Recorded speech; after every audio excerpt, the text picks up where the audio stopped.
Muy buenas tardes, profesor. Muy buenas tardes, compañero. Ante todo, darle gracias al Señor por este nuevo día. En la tarde de hoy le venimos a hablar de un tema que nos relaciona entre territorio y nación. Este tema lo va a intervenir los grandes especialistas en la materia, como son el señor Argenis Redondo, Octavio Varela Casís, María Angélica Olarte, Edinson Cano y este servidor quien le habla, Fernando Urechi.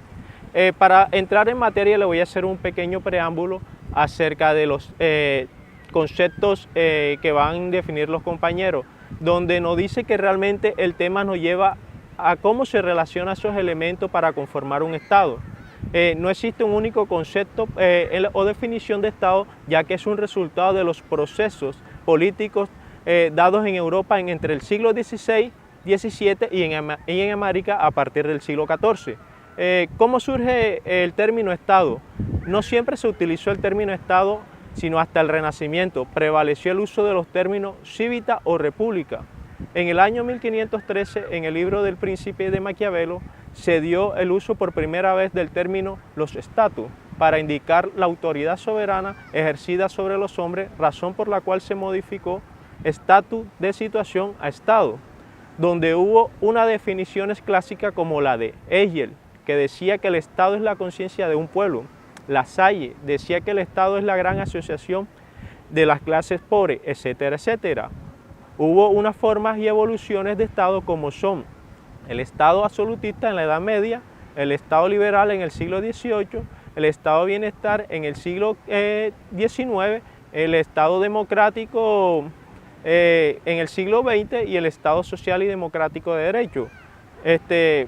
Bueno, con esto le podemos decir una definición o concepto general, donde dice que esa definición que nos dice en el Estado es la agrupación fijada y en la que existe un orden social, político y jurídico orientado hacia el bien común, establecido y mantenido por una autoridad dotada en poderes y coerción. Muchas gracias. Con esto le doy paso a la compañera María Angélica Olarte con el tema de poder. Gracias, compañero. Gracias, profesor. Que tenga un buen día. Muy buenas tardes para todos aquellos que no me conocen. Mi nombre es María Angélica Olarte y en el día de hoy les voy a hablar sobre el poder. Como ya muchos sabemos, a través de la historia nos hemos dado cuenta de la evolución que han tenido los estados y las formas de gobierno, donde existía la monarquía absoluta, que era una forma de gobierno en la que el rey es la máxima autoridad gubernamental y además este ostenta los tres poderes del Estado, como lo son el Estado legislativo, el ejecutivo y el judicial. En esta forma de gobierno, el poder lo ejerce el rey, concentrando en él todos los poderes del Estado y sin ningún límite formal. En otros periodos se regía una forma autoritaria y totalitaria, como en la época de Benito Mussolini, Joseph Stalin y Adolfo Hitler, donde en cada uno de esos gobiernos se ejercía una autoridad opresiva que impedía la crítica y restringía el ejercicio de ciertas libertades públicas fundamentales. Esto constituye una forma de Estado que, invocando el interés público, ejerce su gestión sin tener en cuenta las leyes constitucionales de un país y no permite de ninguna manera la oposición ni controla su línea política. En un sentido muy general se habla de regímenes autoritarios para indicar toda clase de regímenes antidemocráticos, como lo es el totalitarismo. Es el tipo de organización jurídico-político-social caracterizada básicamente porque el Estado extiende al máximo sus esferas de intervención, tendiendo a regimentar la generalidad de las conductas humanas de tal manera correlativamente que resultan suprimidas las esferas de libertad individual, tanto en el plano jurídico e inclusive en lo ético, y como así también aún más en la práctica, y es cuando llega Montesquieu y la división del poder. Este pensador, que elaboró en su libro El espíritu de las leyes, la teoría de la tridivisión del poder, al mismo tiempo es un precursor del liberalismo y el Estado de Derecho. Montesquieu planteó que debe existir un equilibrio o armonía entre los diferentes poderes del Estado para que no existan excesos, ya que sus ideas tuvieron una influencia decisiva en la gestación y formación del sistema político democrático de los Estados Unidos y posteriormente también en la Revolución Francesa. Estas ideas que hoy compartimos y aplicamos diariamente en un sistema democrático al servicio del pueblo, para el pueblo y por el pueblo. Como se pueden dar cuenta, las ideas de Montesquieu jamás han tenido tan buena salud como en nuestro tiempo. Por mucho que algunos digan que ha muerto, siguen vivas. Vamos a entrar un poco en contexto sobre el poder y vamos a hablar de las ramas del poder público. Estas se encuentran divididas de la siguiente forma. Tenemos la rama legislativa, donde encontramos al Congreso de la República, el Senado de la República y la Cámara de Representantes. La rama ejecutiva, aquí encontramos al presidente de la República, al vicepresidente, gobernaciones, alcaldías, ministerios. La rama judicial, que está la Corte Constitucional, la Suprema, la de Justicia y el Consejo de Estado, el Consejo Superior de la Judicatura, las jurisdicciones especiales. Por otro lado, encontraremos los órganos autónomos e independientes, donde se encuentran divididos de la siguiente forma. La organización electoral, encontraremos ahí el Consejo Nacional y la Registraduría Nacional del Estado Civil. Organismos de control, encontraremos a la Procuraduría General y la Nación, y la Contraloría General de la Nación, y además existen otros tales como lo son el Banco de la República, la Comisión Nacional de Televisión, Comisión Nacional de Servicio Civil, entes universitarios y corporaciones autónomas y regionales. Bueno, no siendo más, espero que haya sido de gran interés la información antes mencionada. Ahora los dejo con mi compañero Edison, quien les va a hablar de la nación. Muchísimas gracias por su atención. Gracias, compañero. Bueno, partimos de una pregunta elemental. ¿Por qué nos sentimos unidos a personas que no conocemos? Vamos a darle la definición de nación. Nación, que viene del sinónimo de población. Se caracteriza una nación por su identidad cultural, social, histórica y política de un pueblo. El concepto de nación nace del latín nacer, que significa nacer. Es una agrupación natural de hombres que se encuentran asentadas en un determinado territorio. Comparten la misma lengua, la misma etnia, las mismas costumbres y forman de esta manera un pueblo. Las principales características son la raza, el idioma, las costumbres, las tradiciones, la religión y los hábitos alimenticios. Dentro de estas encontramos antiguas civilizaciones, como lo fue Egipto, China o Caldea, el cual no se les pudo dar el concepto de nación o no se definió como nación porque ellos veneraban dioses, entes venidos del espacio, como el sol, como los planetas, como el hijo del sol, el hijo del viento y cuestiones así. Veneraban por esa parte de la religión. Luego vino civilizaciones un poco después, en donde se llamaron repúblicas, confederaciones e imperios, tales cuales como fue el Imperio Romano, el cual fueron grandes civilizaciones y tuvieron grandes avances científicos, pero no por esas guerras. Muy buenas tardes, profesor, muy buenas tardes, compañero. En esta tarde de hoy le venimos a hablar sobre el territorio, el concepto de territorio, uno de los elementos que va relacionado con los demás elementos, nación y poder que conforman un Estado. Tenemos muchas definiciones de lo que es el territorio. Uno de ellos es un elemento del Estado, como lo es también la población o la identidad cultural de sus habitantes. En este caso, el territorio es la porción de tierra que corresponde legalmente a administrar una nación, tomando en cuenta el suelo, el subsuelo que está por debajo del suelo, el agua que está presente en ello, como ven que tenemos un mar, y el espacio aéreo. Otra definición sería la delimitación física donde se ejerce una autoridad. Sin territorio no existe Estado. Ejemplo, el caso de Palestina. Otra definición de territorio en un concepto político se define como el espacio geográfico delimitado en el que se encuentra asentada una población. Tenemos que hablar también a través de la historia de la historia colombiana, donde a través de la historia, las fronteras y las organizaciones territoriales, Colombia ha sufrido diversas transformaciones debido particularmente a criterios políticos, poblacionales y muchas, en menor medida, culturales, entre otros factores tanto internos como externos. Si bien los gobiernos de las diferentes épocas han tratado de organizar el territorio nacional para una mejor administración, por lo general, los límites artificiales impuestos por las entidades subnacionales siguieron el perfil que se configuró en la conquista y colonia española.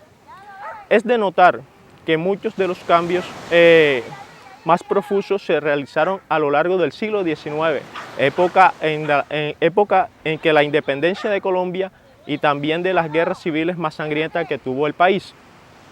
Colombia se empezó a organizar territorialmente como país entre el año 1811 y 1816, tras su independencia de España, periodo en el cual estuvo organizada en las Provincias Unidas de la Nueva Granada, estado conformado por las provincias que hicieron parte general del territorio central del Virreinato de la Nueva Granada, lo que anteriormente se denominaba Nuevo Reino de Granada, es decir, aquellos que pertenecían a la Capitanía General de Venezuela y la Presidencia de Quito, las cuales conformaron su propio autogobierno en dicho periodo a la Real Audiencia de Panamá, que permaneció fiel a la corona española. Entre el año 1819 y 1831, los territorios actuales de Colombia formaron parte de la Gran Colombia, un antiguo estado extinto conformado además por las actuales Ecuador, Panamá y Venezuela. Por lo tanto, la organización política de aquel ente estatal pertenece a la historiografía geográfica de todas las naciones que la conformaron. A partir del año 1830, en medio de las separaciones de Ecuador, Panamá, Venezuela, se dio la desintegración del gobierno de la Gran Colombia y su estructura política.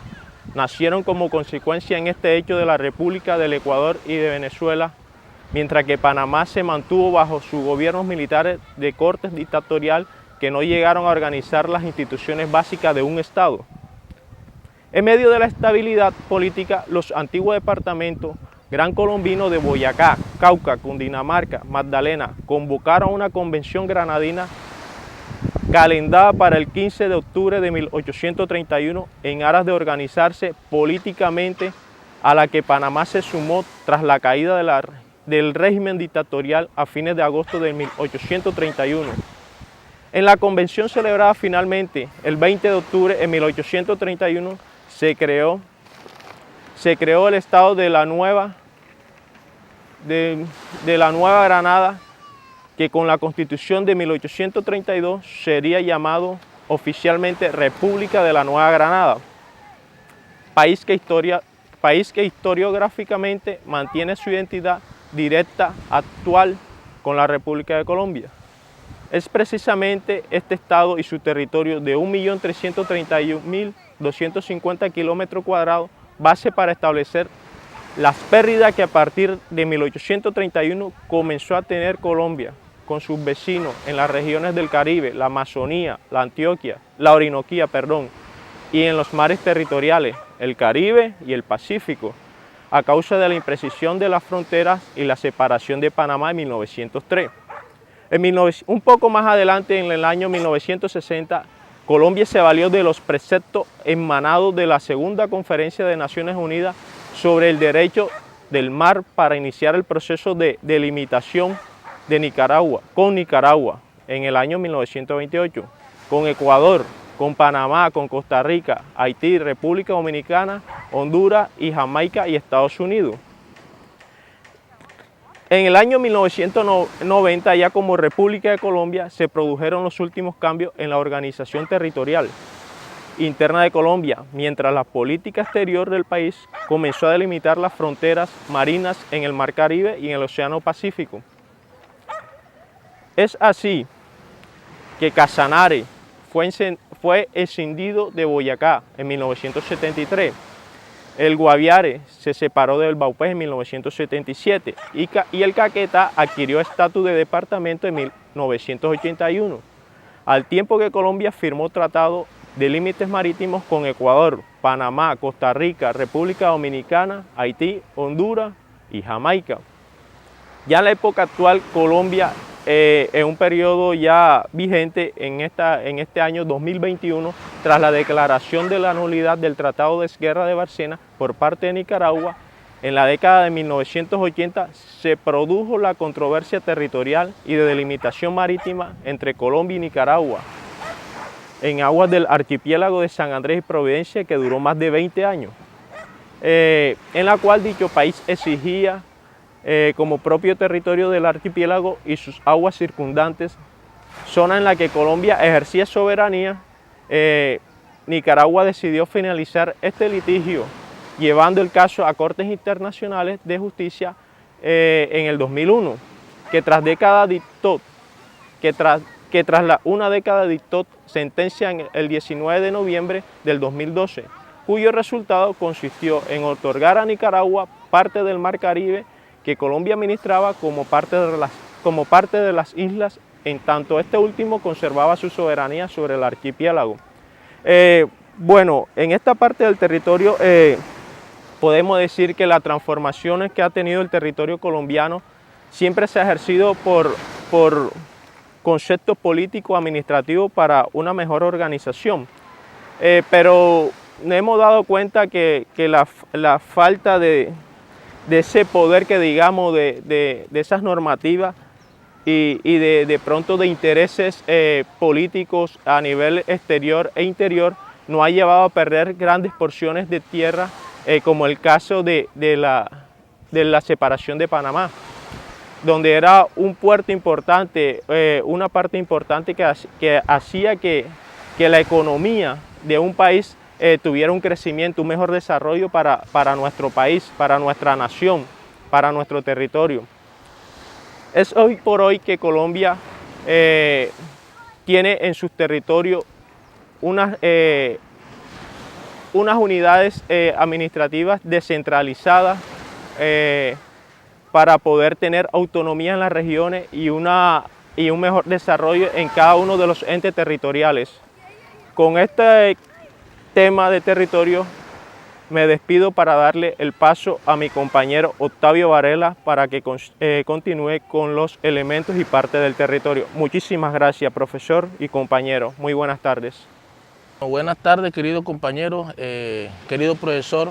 Mi nombre es Octavio Varela y le vengo a hablar de los elementos del territorio colombiano. Para comenzar a hablar de los elementos del territorio colombiano, tenemos que saber en qué porcentaje de tierra tiene nuestro territorio, cuál es la dimensión. Colombia es un país ubicado en la zona noroccidental de América del Sur, con una superficie de 2.070.480 kilómetros cuadrados, de los cuales 1.141.700 kilómetros cuadrados corresponden a su territorio continental y los restantes 928.660 kilómetros cuadrados a su extensión marítima. Es el único país sudamericano que tiene costas de Océano Pacífico y el Mar Caribe. Los elementos del territorio colombiano se dividen en mar territorial, zona contigua, zona económica exclusiva, plataforma continental, espacio aéreo no territorial, altamar, subsuelo continental, aguas interiores.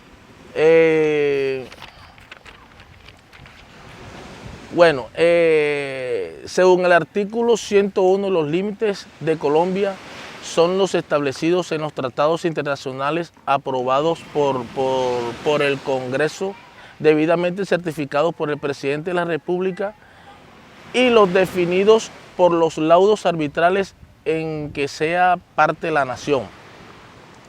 Los límites señalados en la forma prevista por esta Constitución solo podrán modificarse en virtud de los tratados aprobados por el Congreso debidamente y certificados por el Congreso de la República. Forman parte de Colombia además el territorio continental, el archipiélago de San Andrés y Providencia y Santa Catarina, las islas de Malpelo y demás islas, islotes y cayos, morros y bancos que le pertenecen. También son parte de Colombia el subsuelo, el mar territorial, la zona contigua, la plataforma continental, la zona económica exclusiva, el espacio aéreo, el segmento de la órbita geoestacionaria, el espectro electromagnético y el espacio donde actúa de conformidad con el derecho internacional o con las leyes colombianas de las normas internacionales. La población es el elemento del Estado, la cantidad de personas que habitan en un territorio, es lo que entendemos por población. También vemos el poder público, la autoridad, que es el elemento formal del Estado. El espacio jurídico, lugares que los tratados y las costumbres internacionales reconocen como por parte de la jurisdicción estatal. Existen dos clases de territorio: el territorio continental, que es la parte del territorio ubicada en la tierra firme continental, y el territorio insular, que es la parte del territorio compuesta por islas y archipiélagos que pertenezcan al mismo territorio. Componentes del territorio: está compuesta por un suelo, parte externa de la tierra, todo lo que está a nuestra vista, lo que está así en la parte exterior de nuestro territorio, y el subsuelo, que es lo que no podemos mirar, es lo que está en la parte interior de nuestro territorio. Eso incluye también la parte que está debajo de nuestros océanos.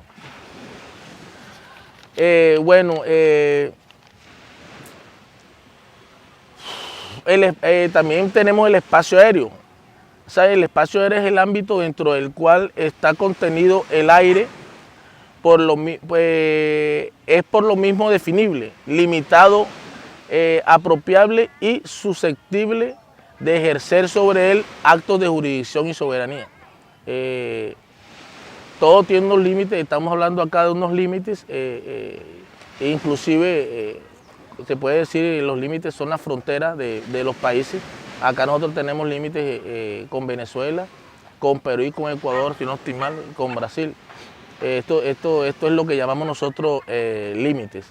Y la órbita geoestacionaria es la curva circular sobre el plano Ecuador, situado a la altura aproximada de 36.000 kilómetros, con una anchura de aproximados de 150 kilómetros y 30 kilómetros de espesor. Su importancia radica en que no se presenta el fenómeno de la gravedad y por lo tanto pueden instalar satélites. ¿Qué más podría decirle?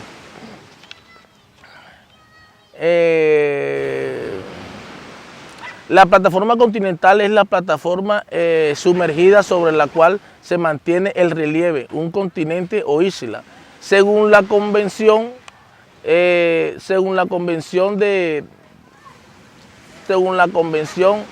Ginebra. Bueno, pues para concluir, podemos decir de que Colombia, la importancia de Colombia, podemos hablar también de la zona contigua, que es la franja de mar siguiente al mar territorial, que no puede excederse más allá de 24 millas marinas, contadas a partir de la línea base, a partir de la cual se mide la anchura del mar territorial. La zona económica exclusiva, también llamada mar patrimonial, es un área que se extiende más allá de las anteriores, y en el caso de Colombia es de 200 millas náuticas. Esto es para el Estado el privilegio de exploración y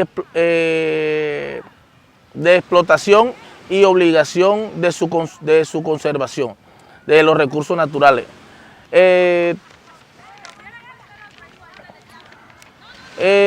También tenemos el territorio por extensión.